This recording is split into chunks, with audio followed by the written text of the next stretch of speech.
and welcome to another how-to video on Swift.ng Cloud ERP. I'm super excited to introduce you to the project management module of this software. Now in this video, I will be showing you how to create project categories, to create projects, break down the projects into steps, further break it down into tasks, and then assign the tasks to staff, set timelines, and a budget. So I'm going to log into the software. So remember the URL is Swift.ng. So I'll click login and we're in. So I'll need to select the branch that I'm logged into. So if you're not set up for multiple branches, you get right in directly. So I'm going to look for the projects menu here and click projects.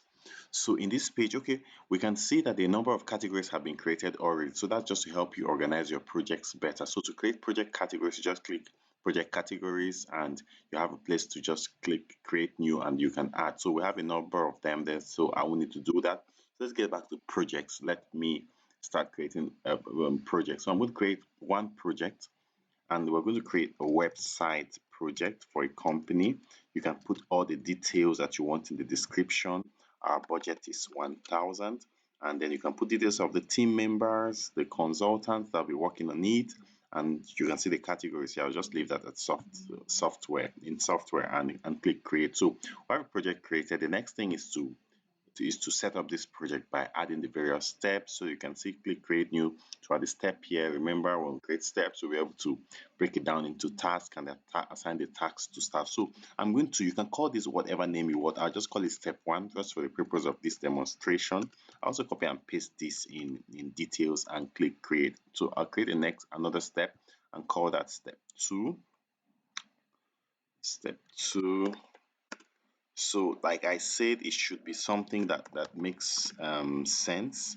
So it can be database design, it can be setting out, should it be a construction project, it can be building, it can be whatever you want to name the steps. So make sure you have names that actually make sense so that whoever is planning the project really understands what each step means. So this is the third step. I'm going to add that very quickly. So we have a project with three steps. So you can see under each step there's tasks here. I can create a new task under this step. So I'm going to call this task one.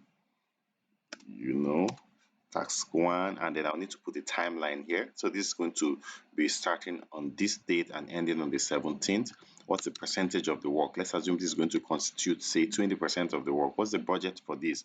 Whatever it is, I just put the value there. And who am I assigning this task to? I just set that and then click create. So I just have one staff. That's why I have that's why it's the only one there. So you can see the first task has been created under step one.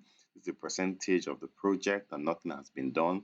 I can add another task to this. I'll call that task 2. So I'll need to set the timeline also. So assuming task 2 starts like this, and they can be overlapping timelines actually.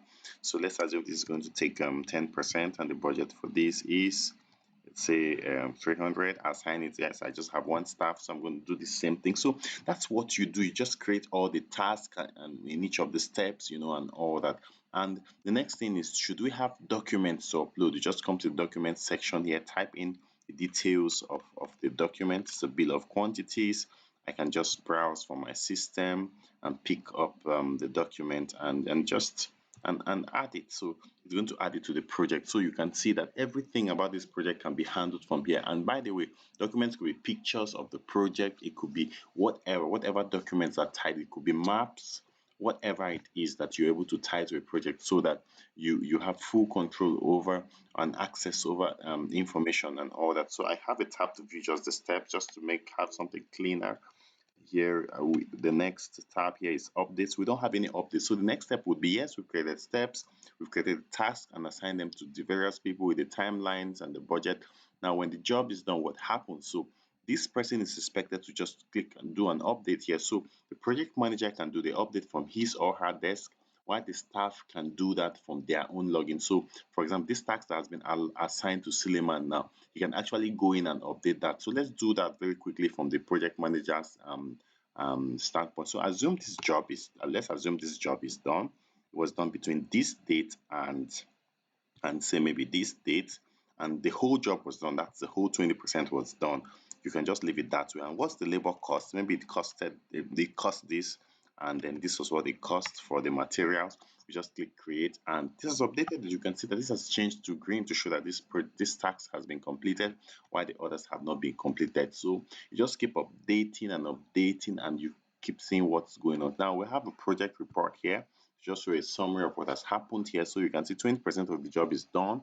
We have 9 days left based on the timelines, of course. And when you look down here, you can see all the tasks and their start date, their end date, and the budgets here. You can also see your projects documents here, so you can click to download that. So you can see that on the go with your laptop or your tablet, and know that you have access to what's going on. Let's check the project updates report, which shows how far the job is being done. So you can see there are 3 steps here, and we just have 20% completed out of all. And you can see that we've overshot, you know, our budget here because we spent far higher than what we did for the budget. That's why it's showing here in the red. So this is pretty much everything about the project management module. But like I said, each project that's assigned to a staff, the staff actually sees that in his or her dashboard. So if we're logged into that staff's dashboard, he can actually go to his tax page and see the projects assigned to him and update from there. And by that it means that on the field, whatever is going on,